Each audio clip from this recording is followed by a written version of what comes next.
Zdravo dragi moji, dobrodošli na kanal. Kao što ste imali priliku na samom uvodu da vidite, danas ćemo naučiti kako da na najlakši mogući način pripremite krosane koji su toliko lisnati i mekani, a ovaj recept će uspjeti svima. Potrebno je 200 ml tople vode, 200 ml toplog mlijeka, jedno jaje, 3 superne kašike šećera i jedna kesica suvog kvasa. Da se sve zajedno pomeša ovako u jednoj posudi. Malo ćemo izmešati sve ove tečne sastojke kako bi se naš kvasac aktivirao.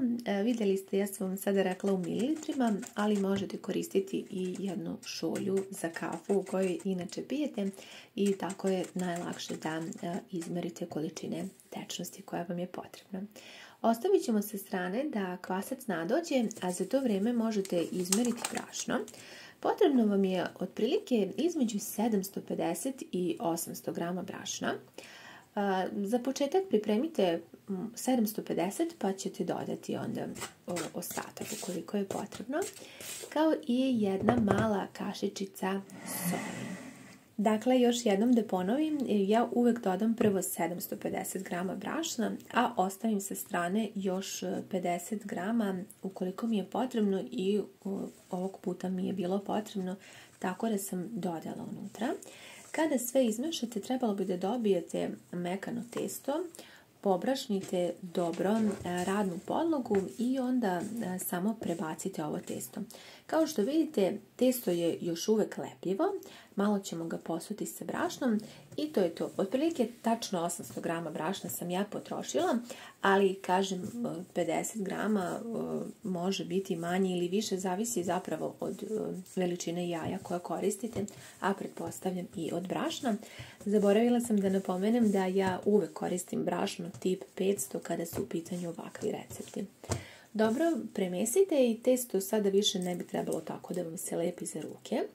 Sljedeći korak je da spremite na sobnoj temperaturi već polako otopljen maslac, 50 grama ili margarin, zavisi šta vi imate kod kuće. Pa onda sada ovo testo lagano da izmesite sa margarinom, ono će biti lepljivo, ali se neće više lepiti za vaše ruke. Možete staviti ovako u jednu posudu ili ostaviti na podlozi kako vam je lakše i pokriti sa jednom kesom ili prijanjujućom folijom i ostaviti tako nekih 10 minuta.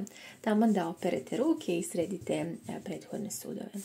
Kada je prošlo 10 minuta, možete pobrašniti vašu radnu podlogu. Ja sam vam pokazala kako su se već pojavili mehurići, iako nisam sigurna koliko je sad to kamera uspjela da zabeleži.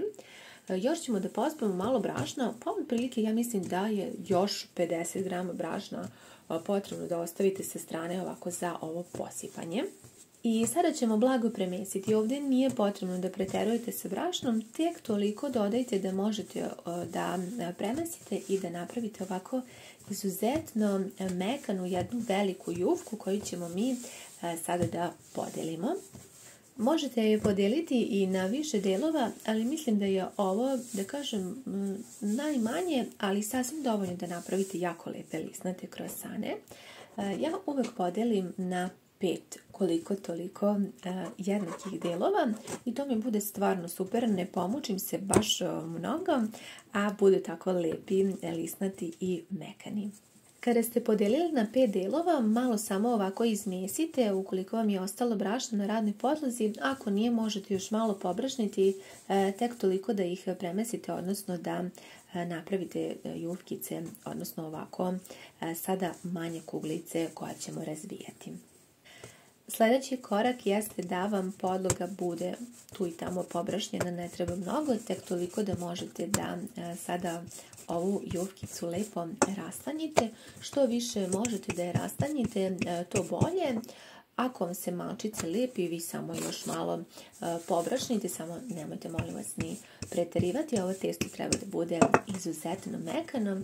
Recept je prilično jednostavan i ne bi trebalo da vas uplaši što ima puno koraka, jer ćete na kraju uživati i sami ćete se sebi oduševiti. Sklonite sa strane razvijenu prvu jufkicu i tako razvijamo svih 5.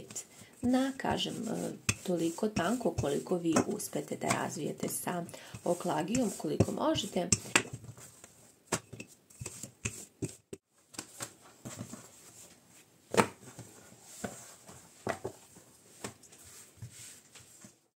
Sljedeći korak je da je malo pobrašnjena podloga da vam se ne bi testo zalepilo i sada ćemo ređati svaku ovu jufkicu koju smo razvili i premazat ćemo je sa otopljenim margarinom ili otopljenim puterom, zavisno šta vi koristite i šta imate kod kuće.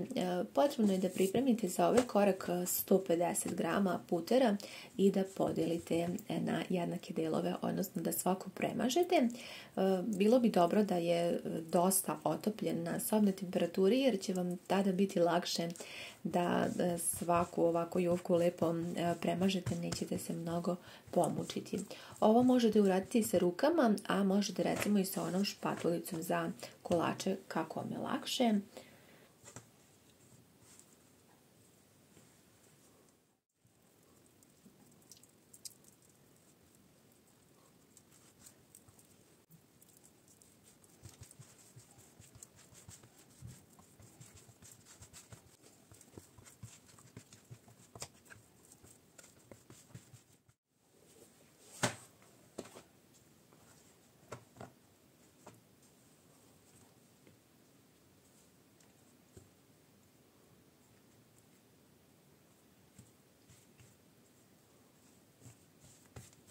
Kada ste svaku premazali sa puterom ili margarinom, posljednjom preklapate i nju sada nećete premazivati sa puterom, već ovako lepo ćemo pokriti sve zajedno. Zatim pripremite neku manju činiju jer ćemo ovo testo sada da podijelimo na otprilike nekih 8 jednakih delova. Samo pratite moje korake, verujte mi, svima će uspjeti. Sklanjamo činiju i lepo ćemo da svaki ovaj deo koji smo presekli jedan preko drugog stavljamo i da lepo listamo naše testo. Ovo je stvarno super brz i jako lak način. Mislim da je od svih recepata što se tiče listnatog testa i krosana, ovo je ubedljivo po meni najlakši i najjednostavniji, pa kad poželite da napravite vaše domaće najmekše, verujte mi da ni u pekari nisu ovako mekani kao kada ih napravite domaće. Kada ste ovako sve zajedno delove jedno preko drugog složili, uzmite istu onu kesu i testo stavite unutra. Ovo testo je potrebno da stoji u zamrzivaču. Otprilike nekih 20 minuta bit će sasvim dovoljno. Dakle, ja ga sada odnosim u zamrzivač, a za to vrijeme pripremit ćemo nadev. Sinonim za mekane i vruće kroasane meni je definitivno slatko punjenje, tako da ćemo praviti dve vrste nadeva. Imala sam ovaj sitni sir koji mi već stoji neko vrijeme u frižideru i mislim da je ovo bio predzadnji dan da ga iskoristim, tako da je odlično došla. Dodala sam 3 kašike sitnog sira, 2 kašike kristal šećera, 1 kesicu vanil šećera, zatim cijelu koru rendanu od jednog limuna i vrlo malo soka od tog limuna, pa ćemo to sve zajedno da pomešamo. Ne znam da li ste imali prilike da ikada isprobate nadev sa slatkim sirom. On je dosta karakterističan za mađarsku kuhinju i sa ovim nadevom ja često umem da nadevam palačinke, to je po nekom bakinom receptu, tako da stvarno obožavam, a i kiflice i krosane sa njim. Pa eto, super prijedloga, ako niste probali da isprobate, jako je ukusno. Ta kombinacija limuna koji pomalo kisi ovog slatkog sira za mene je jako ukusna i obožavam je, pa eto, nadam se da će se i vama dopasti. Kada je testo odstojalo tih nekih 20 minuta u zamrzivaču, možete ga lepo rastanjiti. Rastanjite što više možete u stvarno jedan jako veliki krug. Kako sam rastanjila testo, tako vodim računa da mi se ne zalepi za podlogu, pa onda svaki put odvojim od podloge kako bih mogla da lepo posle zarolam naše fine krosane. Testo je jako lepo izlistano i spremno je da nastavimo sa pripremom. Od ove količine testa možete dobiti otprilike 16 baš jako velikih krosana. Vi možete napraviti i više i manje, zavisno kako vi volite. Ova je neka veličina, meni sasvim taman ispadne jako puno. I evo, sada ćemo polovinu ovih krosana da filujemo sa nadevom od slatkog sira i limuna. Vidite da uvek ovo šire testo nadevam sa slatkim sirom i limunom, a ostatak ćemo sa kremom i čokoladne krosane obožavam. Ne znam šta više volim, prosto ovo mi je baš jako drag recept i nešto što obožavam. Ovako po sredini malo zaseckajte testo kako biste lakše mogli kasnije da urolate kroasan. Žao mi je što ne pravim ovo tako često jer bih se onda stvarno jako ugojila, ali zato kada pripremim uživam u svakom zalogaju. Eto vidite kada zarolate kako to ispadne fino. A evo sada imate priliku da vidite zašto tako zasečem pri kraju, jer prosto onda mogu lepo da zarolam da mi taj fil ne ispada i da ispadne stvarno super. Ništa nije komplikovano i mislim da ovaj recept će svima uspjeti ako ga isprobaju. Vi možete nadevati i sa nečim drugim. Također testo je univerzalno, mogli ste nadevati i sa nekim slanim nadevom.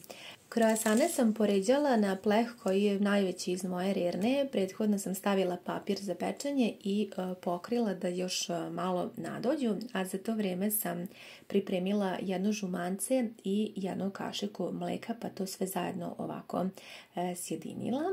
Kroasani su stajali još 20 minuta, odnosno kada sam ih pokrila, uključila sam rernu da se jako dobro zagreje na 180 stepeni i sačekala taman da oni lepo narastu, a da se rerna zagreje. Za to vrijeme su oni nadošli i samo sam ih premazala sa žumancetom i mlekom i sada ćemo ih odneti da se ispeku. Ovi kroasani kod mene u rerni su se pekli tačno 20 minuta na 180 stepeni kao što sam rekla. S tim što sam ja nakon toga isključila rernu i ostavila ih možda još tako nekih par minuta. Oni su tako lepo porumenili, a vama predlažem da pratite, uključite rernu, stavite u jako dobro zagrejenu rernu i čekajte dok oni ne porumene. Neko voli to malo više, neko malo manje. Ja obožavam baš ovako kakve sam napravila i sada ćemo zajedno da isprobamo nekoliko jer ja nisam mogla da odolim, a da vam ne pokažem. Pogledajte kako se lijepo razlio krem i baš volim ovaj krem koji sam koristila zato što se nije onako previše rastopio, već sam dobila baš jako fin nadev. Također ova kombinacija sira i limuna, pa ja ne znam šta mi je ukusnije. Eto, vi mi pišite sa čime biste vi nadevali. Jedno ćemo ovako i prerezati da vidite, unutra je toliko mekano, lisnato, a s polja savršeno hrskavo. Mislim da ćete uživati i da će ovaj recept, sigurna sam, svima uspjeti. Ukoliko imate još neka pitanja, vi mi slobodno pišite. Ja se nadam da sam lepo objasnila sve od početka do kraja, tako da sam sigurna da će svima uspjeti. Nadam se da ste u ovom receptu uživali. Jednako kao i ja, pogledajte koliko je unutrašnjost ovih kroasana mekana i koliko su oni lisnati. Prosto neverovatno. Nadam se da će i vama ovaj recept uspjeti. Hvala vam mnogo što ste bili sa mnom u još jednom novom receptu. Pišite mi vaše utiske i ljubim vas sve puno.